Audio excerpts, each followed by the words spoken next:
Right guys, welcome back to another video, and as promised, or did I even promise? I don't even know what I've been doing, to be honest. But yeah, I've been away for a few days, and this one is a little bit of what's going to happen in 2020, what my approach is going to be. So I guess looking over spreadsheets, but not too much, not really spreadsheet related. I'll show you what I've been tracking and whatnot, what's getting implemented for visual purposes. But yeah, if you did enjoy the actual review from last time, and make sure you check it out. If you haven't, right, you can subscribe, rate, review the podcast and obviously this YouTube video. But like I said, today is just going to be a look at what I'm going to be doing for 2020.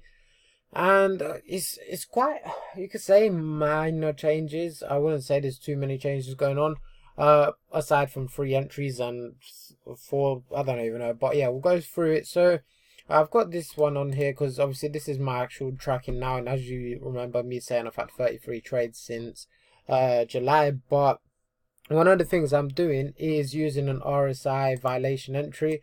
So again, I'm not really going to show you on the charts, but it's just a more aggressive technique to enter based off the RSI in itself. Obviously, again, that's something about I've been doing a lot of work on and whatnot. I've tracked it for the last few months, and it's not really for the few months, to be honest. It's a case of this, right? So I don't know if you're aware, I've mentioned it because I've said it to so many people, but I've literally missed around 7 or 8 trades since May, right? So all of the predictions that you've seen me do on YouTube, right, that have gone like, welcome to this video. I am looking to do this, that today. I'm looking to short pound dollar, short whatever, right?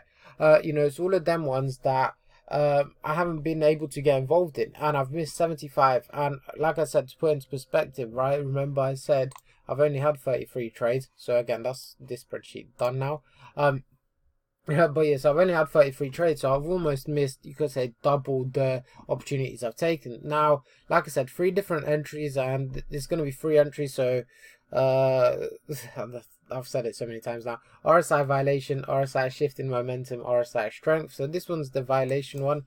And as you see, there's 51 trades, so I would have caught most of them. Now, is this the best thing ever? Probably not, right? As you look at it, you're looking at it like 40% win rate, 327. But when I was doing it, I was tracking a lot of things with it, and just simple things where, on the 5 minute, did we close above my zone? A sell stop order, what the price would have been, or a risk reward, would it work? The RSI and extreme in itself, decisive stop, obviously that's, for me, violation, oh, sorry, that's, yeah, the different things, sorry, where is it violated? Again, these are little code words that I've got, and obviously I've got all the screenshots. So realistically, out of them 75 set up since May, I've got 50 of them right here, and as you see, 300 or so pips, which isn't too great. However, I'm not going to use all of them, alright? So I'm not going to use every single one of these. And what I could do is, because I've noticed it, and then eventually, the data confirmed it, you can say, I'm going to use this little filter where glue and green are the same thing. It's just a change in terminology, red, rue, yeah. So all of these, right, these are the only ones I'm going to use. And aside from that, it can't have closed above. So realistically, from 1 trades it was, I'm filtering it down to around, wait, is that it? Nah, surely not. Give me a sec. What else? Oh, because I clicked yes, my bad. I don't want it to close above. Sorry, yeah. So that's what I was confused. As you see, obviously a lot more winners in here. Oh, still hit a decent losing streak somewhere in here. How many was this? 1, 2. A little bit of a rough break-even patch. But I don't know if you can see at the bottom of your screen here, you got 19 trades total. So I've cut it down from 51 to 19, and we're looking at basically more pips. So you could say I'm adjusting to the data, and that's what I'll be doing. What I will also do is, if I can afford it, right, I would actually use a sell stop or a buy stop, right? So again, as you see, for quite a few of these, I wouldn't be able to afford them, but if I can, if I feel comfortable enough, with the risk reward and whatnot, then I can do it. And as you see, it's quite profitable, right? So again, it's all of these setups. It's just a little sign. So that's one of the entries. The other one, I don't really have a spreadsheet on it, but again, shift of momentum is quite rare. It's not as frequent as this, and it will be around. So again, this was 19 trades. I'll probably add like another 5, and then on top of that, we've got the RSI strength. So I'll just list them down.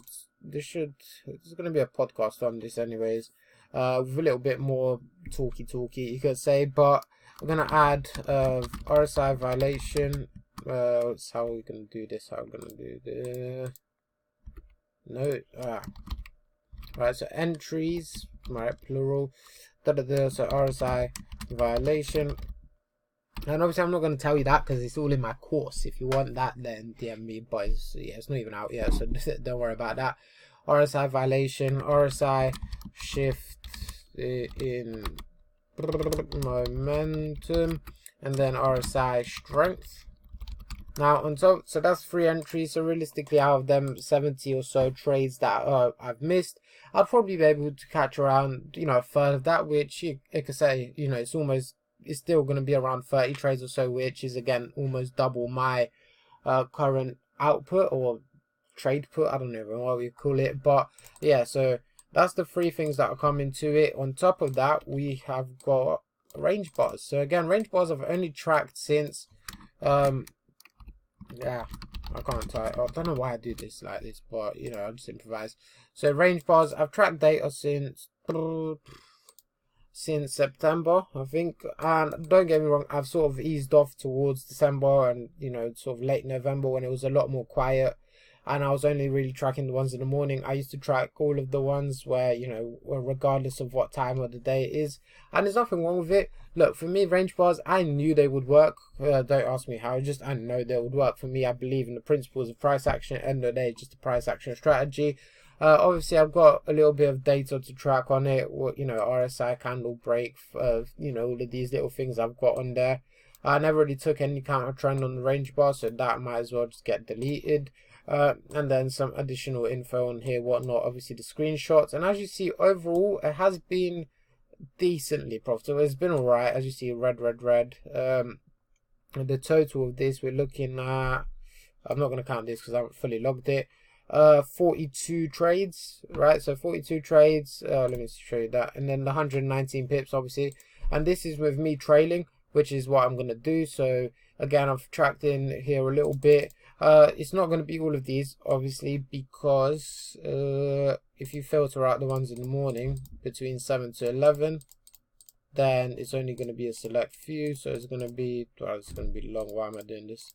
Right, so as you see, it's going to be 16 trades. Well, you can't see, can you? There you go, 16 trades, 149 pips, which again is not too bad considering that's one position. So double that, that's what, 300 pips. Supposedly, again, we never know what the markets are going to be like, but I'm excited for it, right? You can see the losses from here, you know, 6 pips, 23 pips, 13, quite small. Again, a few break evens in there, but overall a decent win rate, which I'm surprised about. Now again, you know, it's a morning filter. I don't really know if that really makes a difference. I think it does, but it is what it is. So range bars are getting included on top of that. Now the last addition, if I'm not missing anything, is make this big and let's say green, right? So this is gonna be, say, something new, to trade in hours. So right now I'm trading 7 to 11. I will also trade 13 to 15, so 1 to 3 o'clock basically. And the reason for that, the reason for them specific hours, so obviously I already trade 7 to 11, so that's fine by me. And you might be like, if you want to add 2 more hours, why not 7 to 1? Right now, if you know me, I go to bed very late, and you know, I do take a lot of naps in here. And for me, it's just like, look, in this period between 11 and let's say 12:30, where I, you know, start getting up again, doing my analysis, it will be a case of, all right, let me, let me wake up. I can take a nap in between, and as dumb as it sounds for some of you, man, like, what an idiot, right? Taking naps, what an unserious person, right? It just works for me. I don't really care. And the reason I'm adding these 2 hours is, look, right now I'm not working. Realistically, I don't have anything else to do unless I want to do it, right? And it's a case of, look, I want to do it and I want to get bigger returns. Now I know there's no necessary correlation between time and money and trading, but this little period, let's say, bumps up, you know, an extra few opportunities per year. Well, obviously I'm expecting them to be profitable. Now I'll keep an eye on it, right? I'll try it for the start and we'll see how it goes, but you know, for the time being, I'll try and keep an eye on it. Well, try and do these hours, see how I feel, and maybe keep them, maybe expand them, maybe reduce them or cancel them. Whatever I do with it, doesn't really matter. I'll see. I'll figure it out. But again, that's what I'm going to start with the new year with, just for more opportunities and anticipated more returns. That's pretty much it in summary. Realistically, it's just entries, 3 different entries going on the range bars as well. So quite a few entries on that, and then the trading hours have increased. In terms of RSI stuff, there is quite a lot of things, especially these 2 strategies, right? They can be used on as single strategies, you can say on the 60 or whatever time frame you want to do it. The reason I'm not as confident in them, or not confident, I'm confident in them in terms of if I trade them they'll be profitable. I'm confident in that.